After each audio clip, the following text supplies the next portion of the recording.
What's up, guys? Potter D here, and today we're going to be talking about what I personally think is the best way to solo raid a goblin camp. Now, if you like what you see, go ahead and hit that like button, and if you want to find your way back to more videos, go ahead and hit that subscribe button. Now, let's go ahead and check it out.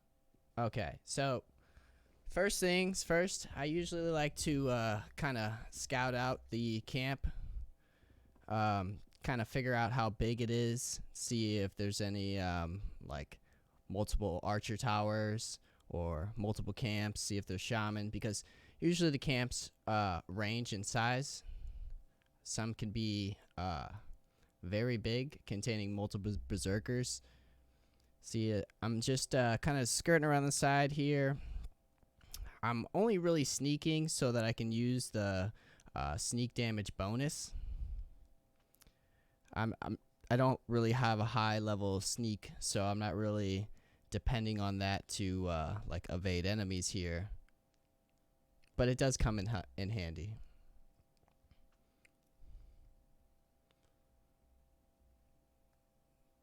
So I will note, I am trying to pick off the ones I can see first, but I am trying to focus on either the berserkers or the shaman, because the shaman obviously have the shield spell, which makes all the little goblins a lot harder, and they also have a ranged fireball attack, which can suck whenever you're getting hit with ranged attacks and you're getting rushed with berserkers or tiny goblins.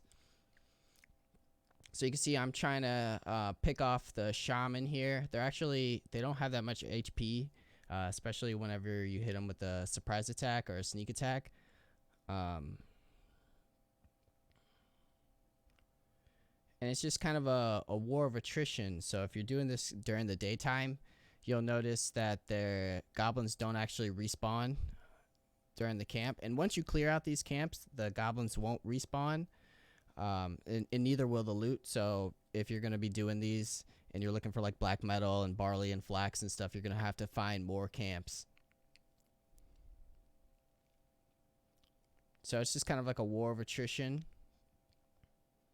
if you're doing it during the daytime. If you're doing it at night, you're going to get random packs of goblins that are just going to spawn, that are going to just be roaming, that might actually join the party. So you kind of want to get this done during the daytime. And obviously you want to bring a lot of arrows, because you're not always going to be getting the best shots in, especially if you're trying to stay low like I am here. Definitely like far enough to where their AI can't figure out where they're getting hit from. But yet at the same time, I don't really have the best of angles to get these guys. And now I know I can aggro about a couple, especially if it's like a 1 or a 2 star.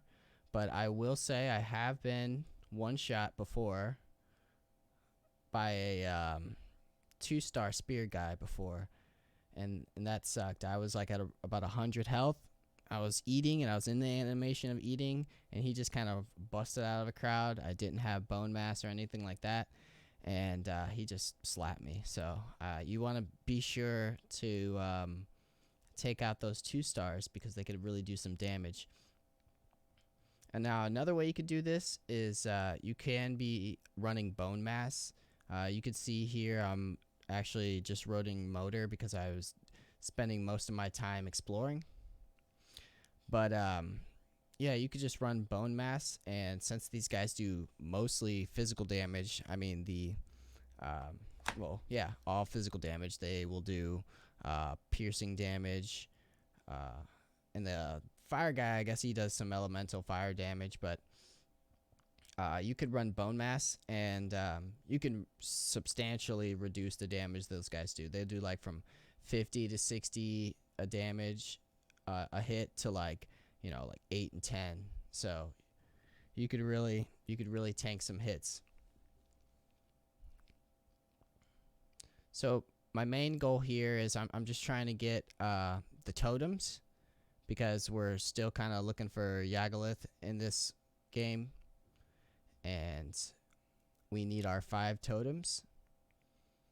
I'm not really interested in the flax or the barley. I have enough from before, but and neither I'm not interested in the black metal either because I'm gonna have to teleport back. So this run is primarily focused on just the totem.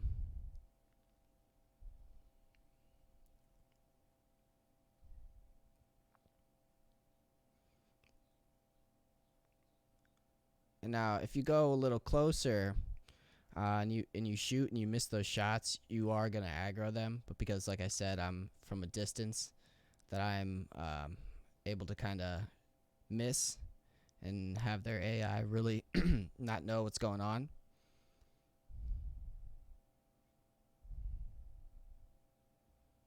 So, like I said, it's just kind of a war of attrition. I've already taken out most of the shaman and most of the, what I believe, some of the stronger regular goblins.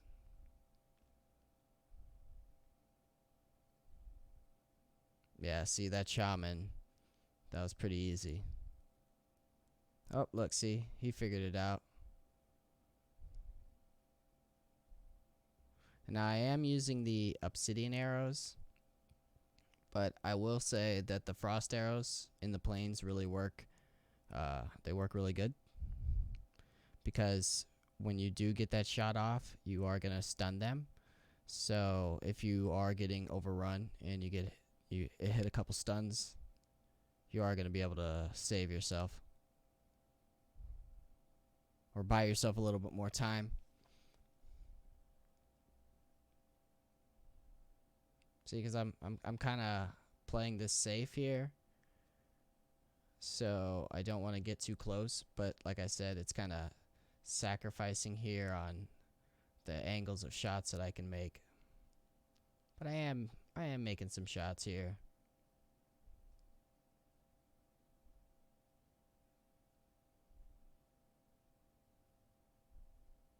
That didn't kill him because he's probably like a 1 or a 2 star.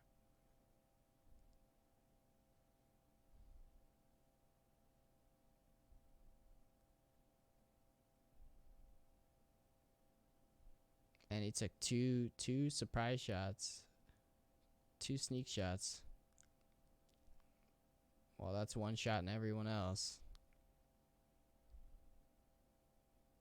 It's kind of hard because you need to gauge your distance and make sure you don't hit too high and hit the actual archer stand or the archer tower. It is pretty satisfying to get these sneak shots off. Oh, see, there's a shaman. Oh, and I get a lag spike from the save. And it looks like we did aggro the shaman there for a second, but he was in, like, I guess the channeling animation of his shield, and we were able to just 2-shot him. Got a mosquito joining in the fun.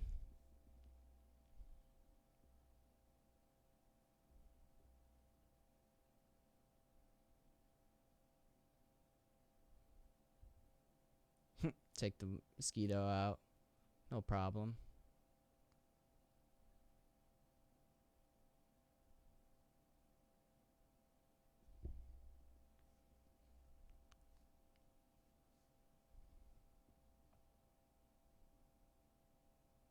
Just one by one.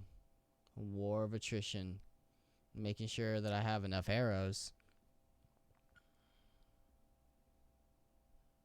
I think I might run out of arrows by the end.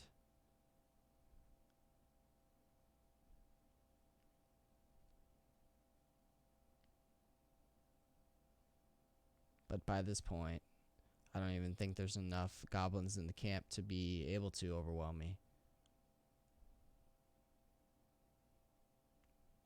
Just picking them off.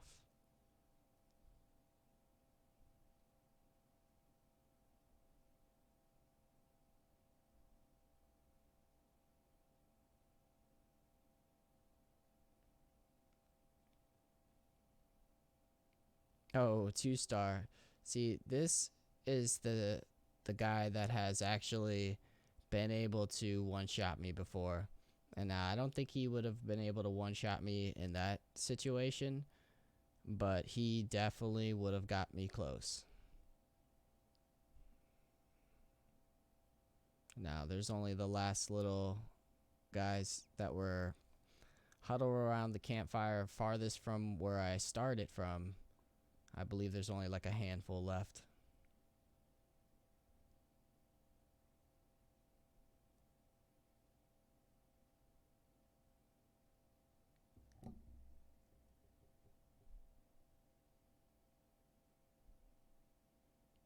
Easy, easy. Now, I do have a max level Draugr bow and about, I think, like a 40 or 45 bow skill at this point. Like I said, the obsidian arrows. You could use the frost arrows or even the needle arrows. They definitely do enough damage. See, I'm just labeling it because I might actually come back for all the loot later. I don't really care about the coins. You know, I've gotten Mjolnir, so once you have the belt, it's pretty much useless. Money's useless.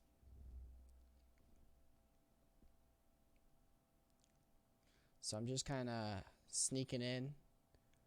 I don't want to, cause too much surprise, but I do want that totem, and I don't want to waste as much time. I want to do it as fast as possible.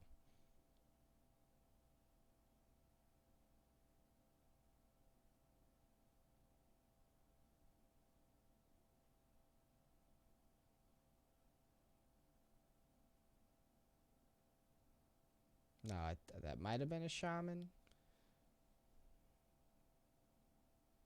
I got a 1-star here. See, when they get close, I just kind of wait for them to attack.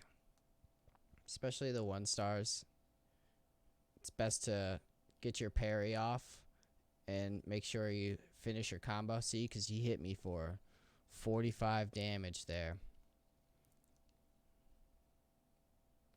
And now if you're at this point, you should be able to have access to top tier foods. So you should have an HP well over 200.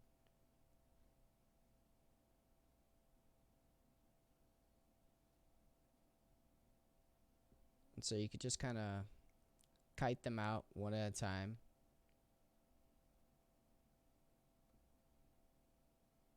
And then switch to a melee whenever they get close. The 1 and 2 stars, like I said, make sure you get your parry bonus off on, because your parry and your combo bonus, because you want to be able to finish them off as soon as possible, because their next attack, if they get it off, is going to do some damage. So you can see I got the totem there, chilling. I just want to kind of James Bond it.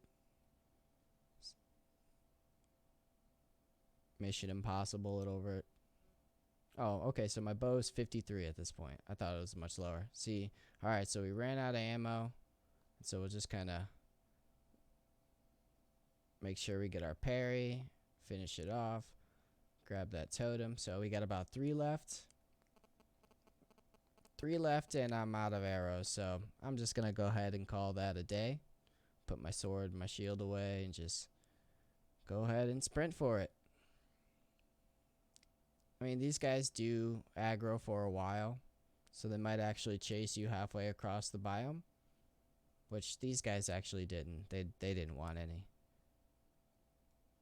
So, just gonna go ahead and grab some cloudberries because, always need cloudberries, right? And I'm just gonna go ahead and make my way out of the plains because, I never really want to stay in the plains too long unless I'm in my farm, which is safe-ish. Well, alright. That is what I think the best way to solo raid a goblin camp. Just kind of go in, sneaking around, kind of pick them off one at a time. They're not going to respawn, so you've got your chance to just kind of one at a time. So yeah, if you like what you see, go ahead and hit that like button. If you want to see more videos like this, go ahead and hit that subscribe button. If there's something you want to see, definitely mention it down in the comments. I can always use more ideas for videos. And I'll be streaming Saturday and Sunday nights at 5 p.m. at twitch.tv/powderdgaming. Catch you there.